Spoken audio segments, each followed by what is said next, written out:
اللہ من الشیطان الرجیم بسم اللہ الرحمن الرحیم وَإِذْ أَسَرَّ النَّبِيُّ إِلَىٰ بَعْضِ أَزْوَاجِهِ حَدِيثًا فَلَمَّا نَبَّأَتْ بِهِ وَأَظْهَرَهُ اللَّهُ عَلَيْهِ عَرَّفَ بَعْضَهُ وَأَعْرَضَ عَن بَعْضٍ فَلَمَّا نَبَّأَهَا بِهِ قَالَتْ مَنْ أَنبَأَكَ هَٰذَا قَالَ نَبَّأَنِيَ الْعَلِيمُ الْخَبِيرُ ان تتوبا الی اللہ فقد صغت قلوبکما وان تظاہرا علیہ فإن اللہ هو مولاه وجبریل وصالح المؤمنین والملائکۃ بعد ذلک ظہیر عسى ربه ان طلقکن ان یبدلہ ازواجا خیرا منکن مسلمات مؤمنات قانتات تائبات عابدات سائحات سیبات وابکارا یا ایہا الذین آمنوا قوا انفسکم واہلیکم نارا وقودها الناس والحجارۃ علیہا ملائکۃ غلاظ شداد لا یعصون اللہ ما امرہم ویفعلون ما یؤمرون صدق اللہ مولانا العظیم۔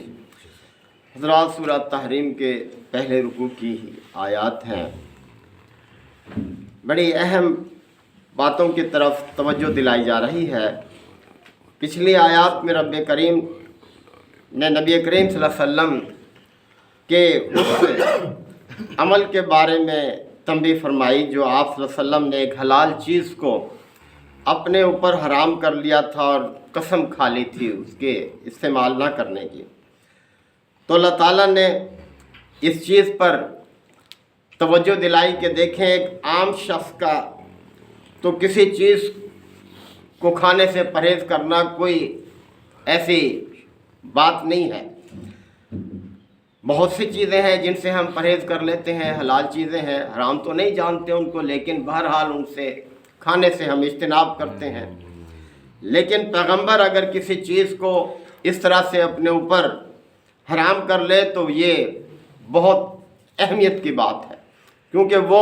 ایک شرعی قانون بن جاتا ہے، شرعی طور پر پھر وہ اسلامی شریعت کا حصہ بن جاتا ہے۔ تو اللہ تعالیٰ نے قسم سے نکلنے کی طرف حکم دیا کہ آپ جو طریقہ ہے قسم کو توڑنے کا وہ اختیار کریں اور اس چیز سے باز آئیں۔ قسم سے نکلنے کا طریقہ سورہ مائدہ میں اللہ تعالیٰ نے بیان کیا ہے کہ اگر کوئی شخص قسم کھا لے کوئی غلط چیز پر تو اس کے توڑنے کے لیے کیا کفارہ ہے کہ یہ وہ 10 مسکینوں کو کھانا کھلائے یا ان کو لباس پہنائے، یا پھر یہ ہے کہ ایک غلام آزاد کرے، اور یا یہ کہ 3 دن کے روزے رکھے۔ یعنی ہر شخص جس حیثیت کا ہو اس کے مطابق وہ یہ کفارہ ادا کرے۔ آگے ایک اور چیز کی طرف توجہ دلائی جا رہی ہے کہ دیکھیں، ریاست میں جو لوگ کلیدی عہدوں پر فائز ہوتے ہیں ان کے پاس ریاست کے بڑے اہم راز ہوتے ہیں۔ انہیں اپنے گھریلو گفتگو میں بیویوں کے سامنے یا بچوں کے سامنے ایسی گفتگو سے پرہیز کرنا چاہیے، یہ ان کی تربیت پہ بھی شامل ہوتا ہے۔ لیکن بہرحال وہ انسان ہوتے ہیں، کوئی بات کر بھی بیٹھتے ہیں، جیسے کہ وزیر اعظم ہے ملک کا، صدر ہے ملک کا، آرمی چیف ہے یا اور عہدوں پر ہیں، کہ جو ریاست سے بڑے راز کی باتیں ہوتی ہیں، امور ہوتے ہیں جو وہ کسی سے ڈسکس نہیں کرتے سوائے ان لوگوں سے جن سے وہ متعلق ہوتی ہیں۔ تو ایسے ہی نبی کریم صلی اللہ علیہ وسلم سے بھی ہوا کہ آپ نے کوئی ایسی بات تھی راز کی اپنی ایک بیوی کے سامنے ذکر کر دیا، اور اس نے دوسری کے سامنے، اور پھر اس طرح سے اللہ تعالیٰ نے آپ کو باخبر کر دیا اس راز کے افشا ہونے سے۔ تو آپ نے اپنی بیوی کو اس پر باخبر بھی کیا اور توجہ دلائی اور کچھ بردباری سے بھی کام لیا۔ تو اللہ تعالیٰ نے ادھر یہ توجہ دلائی ہے۔ اور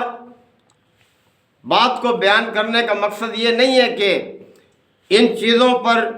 گرفت جو ہے اس پر بات کی جا رہی ہے پیغمبر کے بارے میں یا اس کی بیویوں کے بارے میں، بلکہ اصل چیز جو سمجھانا مقصود ہے کہ یہ بڑی اہمیت کے امور ہیں، احتیاط برتیں اہل ایمان، کیونکہ نہ جانے کب تک قیامت تک یہ ہدایت جو ہے وہ قائم رہے گی۔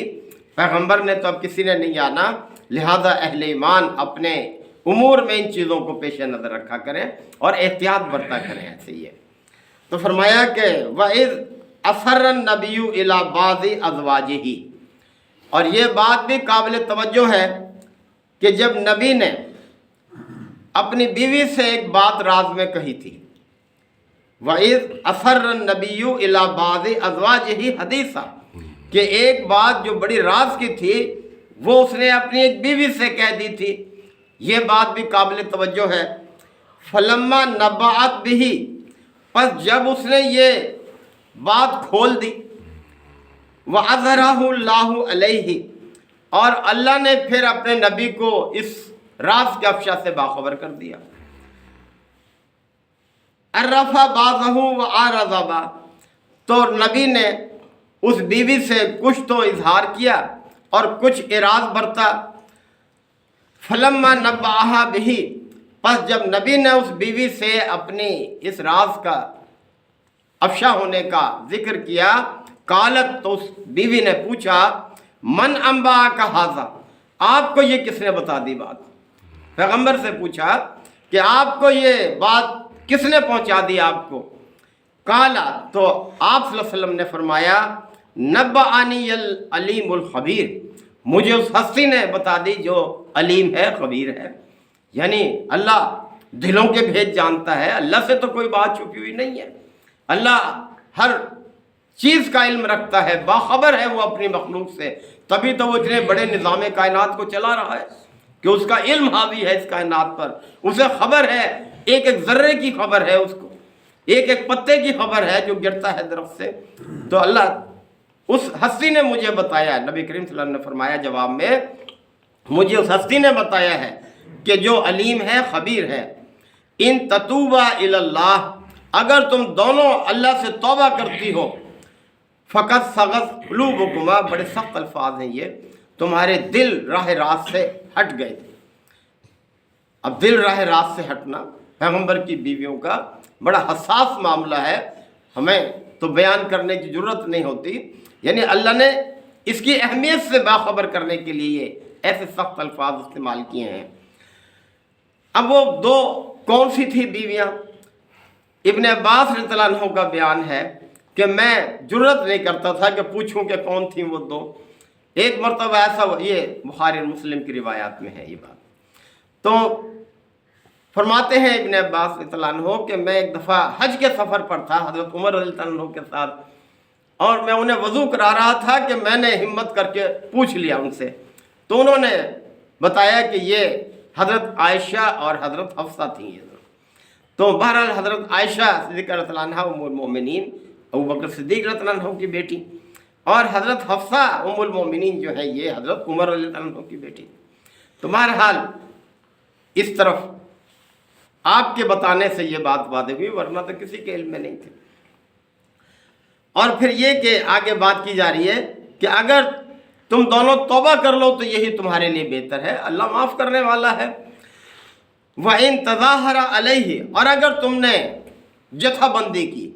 اس پر، یعنی نبی کے خلاف اگر گروہ بندی تم نے اختیار کی، فَإِنَّ اللَّهُ هُوَ مَوْلَاهُ، تو اللہ ہی اس کا مولا ہے، پیغمبر کا مولا۔ مطلب یہ بھی ہے یہاں سے کہ کچھ اور بیویاں بھی پھر ان کے ساتھ شامل ہو گئیں، اور نبی کریم صلی اللہ علیہ وسلم کو اس سے کچھ پریشانی ہوئی،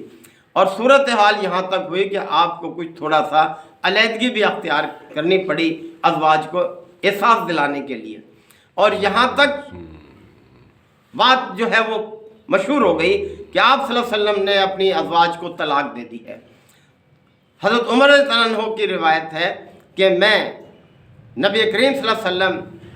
کی خدمت میں پیش ہوا اور میں نے پوچھا یا رسول اللہ کیا آپ نے طلاق دے دی ہے اپنی بیویوں کو؟ تو آپ صلی اللہ علیہ وسلم نے فرمایا کہ نہیں، ایسا نہیں ہے۔ اور اس سے پہلے یہ بھی ہے کہ حضرت عمر رضی اللہ عنہ ازواج النبی کو سمجھانے کے لیے ایک ایک کے پاس گئے اور ان کے سامنے یہ بات رکھی کہ اگر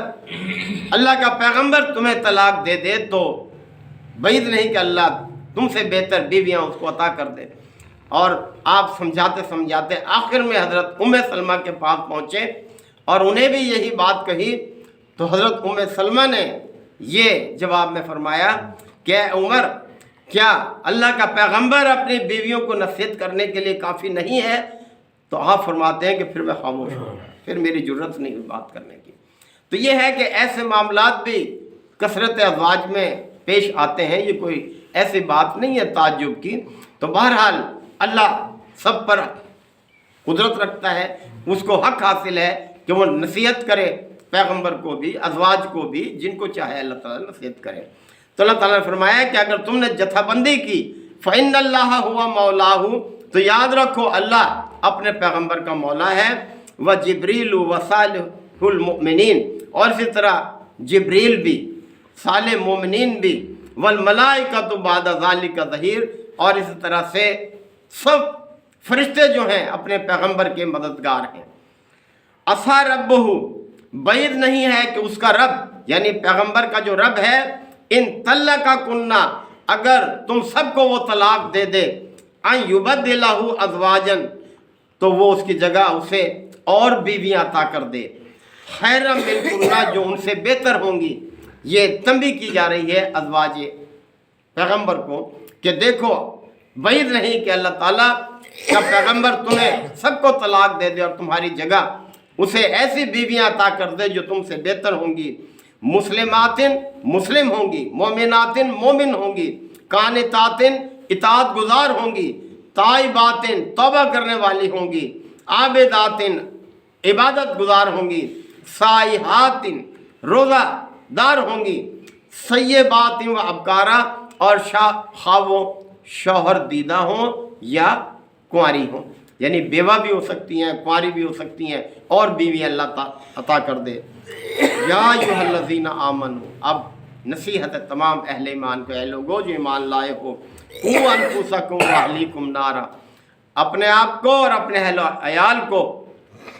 آگ سے بچانے کی فکر کرو، وقودھا الناس والحجارہ، جس کا ایندھن انسان اور پتھر ہوں گے، علیہا ملائکۃ غلاظ شداد، اور اس پر ایسے فرشتے مقرر ہیں کہ جو سخت خو ہیں اور سخت گیر ہیں، یعنی کوئی رعایت کرنے والے نہیں ہیں وہ فرشتے جو جہنم پہ اللہ تعالیٰ نے مقرر کیے ہوئے ہیں۔ لا یاسون اللہ، جو ما امرہم، جو اللہ کے کسی حکم کی خلاف ورزی نہیں کرتے، ویفعلون ما یؤمرون، اور وہ وہی کچھ کرتے ہیں جو ان کو حکم دیا جاتا ہے۔ تو یہاں یہ سب نصیحتیں اللہ تعالیٰ نے کی ہیں اہل ایمان کو بھی اور ازواج مطہرات کو بھی، اپنے پیغمبر کو بھی۔ اللہ تعالیٰ ہمیں بھی وہ ہدایات جو ہمارے متعلق ہیں عمل کرنے کی توفیق عطا فرمائے۔ وآخر دعوانا الحمدللہ رب العالمین۔ الحمدللہ وکفی وسلام علی عبادہ الذین اصطفی۔ ربنا آتنا فی الدنیا حسنہ وفی الآخرۃ حسنہ وقنا عذاب النار وادخلنا الجنۃ مع الابرار، یا عزیز و یا غفار یا رب العالمین۔ اللہم انک عفو تحب العفو فاعف عنا، اللہم من احییتہ منا فاحیہ علی الاسلام، ومن توفیتہ منا فتوفہ علی الایمان، یا شافی الامراض اشف مرضانا ومرضى المسلمین، یا قاضی الحاجات اقض حاجاتنا وحاجات المسلمین۔ اللہم اعز الاسلام والمسلمین، ربنا تقبل منا انک انت السمیع العلیم وتب علینا انک انت التواب الرحیم۔ صلی اللہ تعالی علی خیر خلقہ محمد وآلہ وصحبہ اجمعین۔